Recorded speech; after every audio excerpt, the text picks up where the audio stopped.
hello guys welcome back to my YouTube channel আৰু আজি আমি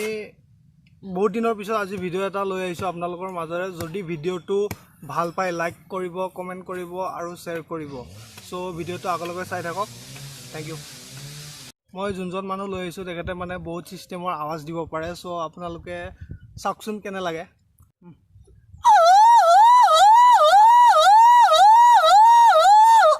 এটো হল 108 ৰ আৱাজ আৰু নেক্সট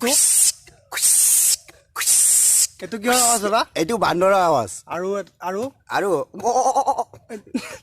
এটো হল পটা ছাগলী আৰু এটো পাঠি ছাগলী আৰু এটো হল পাঠা ছাগলী আৰু এটো মুৰ্গী চৰাই আৰু আমা আমা এটো গৰু আৱাজ আৰু আৰু দাদা আৱাজটো আপোনালোকে শুনিলে যদি ভিডিওটো ভাল পায় লাইক কৰিব কমেন্ট কৰিব শেয়াৰ কৰিব আৰু মোৰ চেনেলটো সাবস্ক্ৰাইব কৰিব আৰু শেয়াৰ কৰি দিব সো থ্যাংক ইউ